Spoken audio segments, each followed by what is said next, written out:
Bonjour, bienvenue sur l'Argus.fr. Nous sommes aujourd'hui à Barcelone, la ville de Cupra.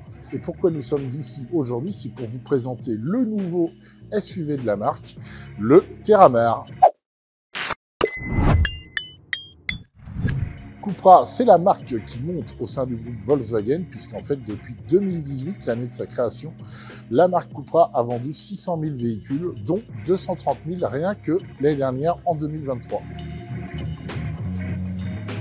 Ce Terramar, il se veut sportif, c'est l'ADN de la marque. On retrouve ici tous les codes stylistiques qu'on a pu voir sur les dernières nouveautés de la marque, comme le Tavascan ou encore sur le Formentor restylé, c'est-à-dire ce shark nose, ce qu'on appelle le nez de requin, avec une grande bouche béante ici, et surtout des volumes qui se veulent vraiment athlétiques.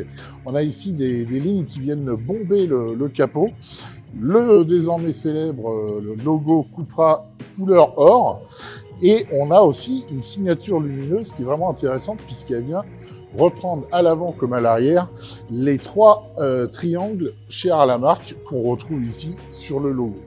L'idée pour Cupra, c'est vraiment d'avoir sa propre personnalité et de s'éloigner définitivement de la marque Seat. Avec une longueur de 4,52 m, on peut comparer ce Terramar, par exemple, à une des références du marché, qui est le Peugeot 3008. Par contre, en hauteur, il va être beaucoup plus bas. On est ici à 1,58 m et on va avoir aussi une ligne qui va être beaucoup plus plongeante à l'arrière. Pourquoi? Parce qu'en fait, ce SUV se veut vraiment sportif et essaie d'adopter une position vraiment posée sur la route. Donc, on a quand même 1,87 m de large, 1,58 m de haut et SUV sportif, mais qui se veut tout de même familial, avec notamment un empattement de 2,68 m. On ira vérifier tout à l'heure à l'intérieur si ça profite à l'espace pour les passagers. À l'arrière, je le disais tout à l'heure, un haillon très plongeant et surtout, comme à l'avant, on retrouve la signature lumineuse chère à Cupra avec ici les trois triangles. Un bandeau lumineux qui va venir couvrir toute la largeur de la carrosserie et surtout, là aussi, c'est la nouvelle mode en ce moment, le logo Cupra éclairé. C'est important aussi pour Cupra qu'on puisse identifier le véhicule de jour comme de nuit et la signature lumineuse fait partie du design de l'automobile. Petit détail qui vient renforcer la sportivité de ce Terramar, cet extracteur à l'arrière dans un très joli plastique laqué et qui vient vraiment apporter un peu plus de sportivité à ce véhicule.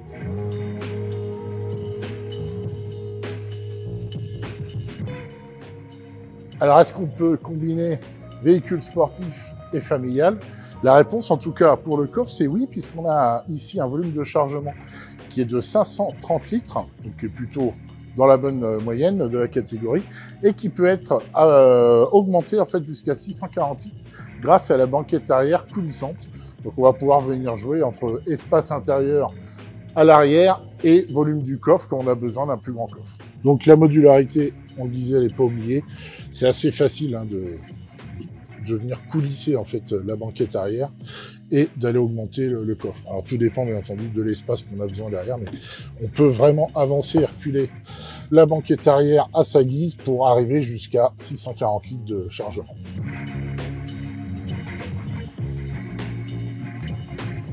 À l'arrière, on dispose d'un bon volume au genou, même avec les sièges avant reculés au maximum. On a quand même de la place même pour les grands.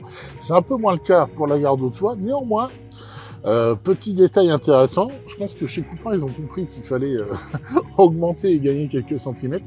Ce qui fait que de chaque côté à l'arrière, pour les deux passagers à droite et à gauche, on a ici un petit renflement de quelques centimètres qui permet justement de voyager sans avoir la tête qui touche le plafond. Les deux passagers disposent ici d'une climatisation électronique réglable avec une buse ici de ventilation, donc ça c'est important.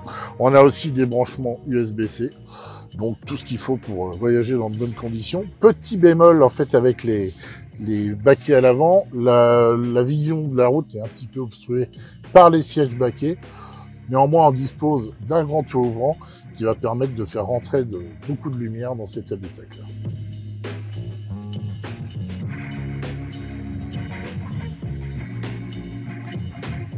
Alors, une fois installé derrière le volant de ce nouveau Terramar, eh bien, on retrouve l'esprit Cupra, c'est-à-dire des intérieurs à la fois sobres et quand même originaux.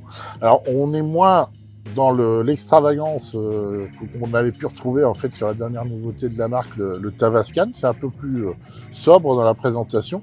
Néanmoins, on a ici en fait une console centrale assez originale sous forme de vague avec ce très joli revêtement ici.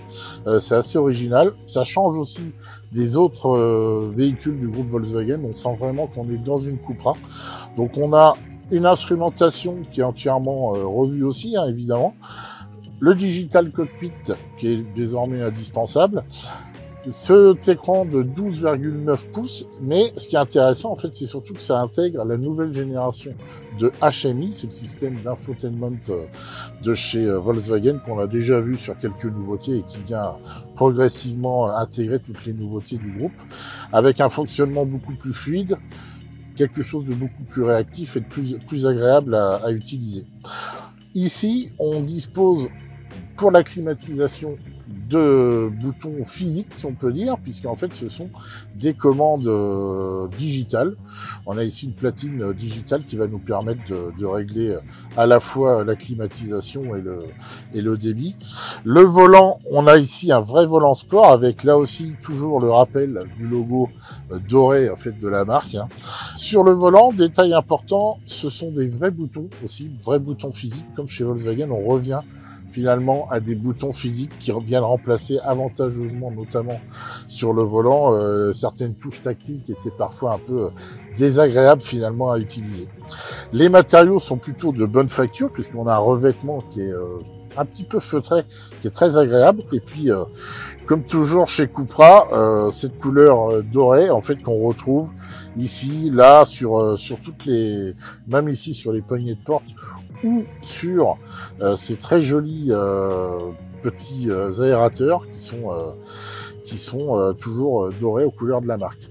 Sur cette version, qui est une version limitée à 1300 exemplaires de America's Cup, on a des baquets qui sont en cuir.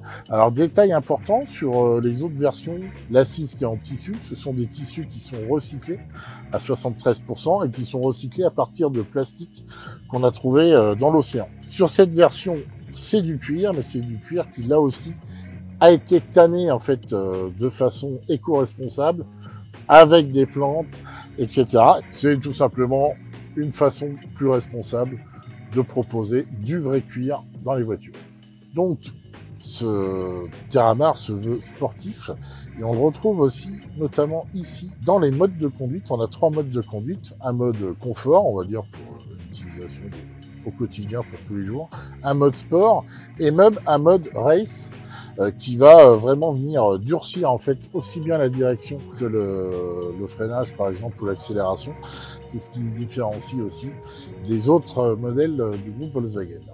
La sono n'a pas été oubliée puisqu'en fait on dispose d'une installation haut de gamme de chez Sennheiser avec pas moins de 12 haut-parleurs dans ce Terramar, de quoi le transformer en auditorium.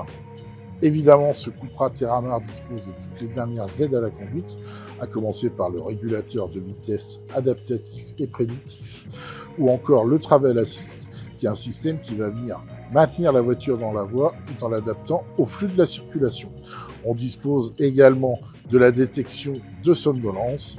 On dispose également de l'Emergency Assist, qui est obligatoire, mais qui permet de prévenir les secours en cas d'accident. Sous le capot de ce Terramar, on dispose d'un choix de 3 motorisations. Premièrement, un 1,5 litre TSI mild hybride, c'est-à-dire avec une petite batterie de 48 volts qui va venir aider le moteur thermique dans les phases d'accélération et récupérer l'énergie du freinage. Donc cette entrée de gamme, elle fait 150 chevaux. On va disposer aussi de 2 autres motorisations, 204 et 272 chevaux, et qui sont eux des hybrides rechargeables. C'est la version dont on dispose aujourd'hui, c'est la version 272 chevaux, hybride rechargeable qui dispose donc d'une batterie de 19,7 kWh net, qui va lui permettre d'avoir une autonomie annoncé en mode tout électrique de 100 km, donc ce qui commence à être intéressant, notamment pour pouvoir envisager des allers-retours bureau-maison totalement en mode électrique, c'est-à-dire sans consommer d'essence. Au niveau de la recharge, là aussi c'est intéressant, puisque cet hybride rechargeable de 272 chevaux va disposer d'une recharge rapide en courant continu de 50 kW. C'est-à-dire qu'on va pouvoir charger sur des bandes rapides, notamment sur les autoroutes ou lors des longs trajets, assez rapidement pour pouvoir repartir aussitôt en mode électrique. Sur le courant alternatif, c'est-à-dire si vous disposez d'une petite wallbox par exemple chez vous, on va pouvoir charger en 11 kWh, ce qui là aussi va permettre de charger son véhicule durant la nuit par exemple. La version qu'on vous a présentée aujourd'hui, c'est une série limitée à 1300 exemplaires, America's Cup. Pourquoi America's Cup? Tout simplement parce que la Coupe de l'América se déroule cette année à Barcelone. Barcelone, c'est la ville de naissance de Cupra et Cupra est donc partenaire. On a donc cette série limitée à 1300 exemplaires dans le monde, qu'on va venir reconnaître ici à cette gravure sur le montant B. On dispose aussi de ce gris-mat en exclusivité sur cette version, couleur qui intégrera la gamme un peu plus tard, de sièges baquets spécifiques en cuir et de jantes de 20 pouces, alors que les autres versions, le 1,5 litre, notamment l'entrée de gamme, est en 18 pouces, et les autres versions sont en 19 ou en 20 pouces optionnel. Là, on a du 20 pouces directement sur cette série limitée. Série limitée qui sera disponible en France uniquement sur la version 272 chevaux hybride rechargeable. Conçu à Barcelone, fabriqué en Hongrie dans l'usine Audi, ce Terramar aura fort à faire face à une concurrence de plus en plus étoffée et de plus en plus agressive. Néanmoins, il dispose de sérieux atouts.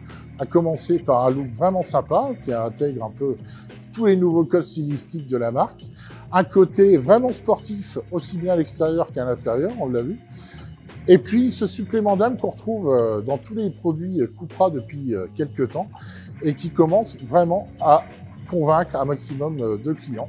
Le succès de ce Terramar dépendra évidemment de la politique commerciale adoptée par Cupra. Je vous laisse découvrir les tarifs ci-dessous, des tarifs avec des détails à retrouver également dans l'article sur l'argus.fr.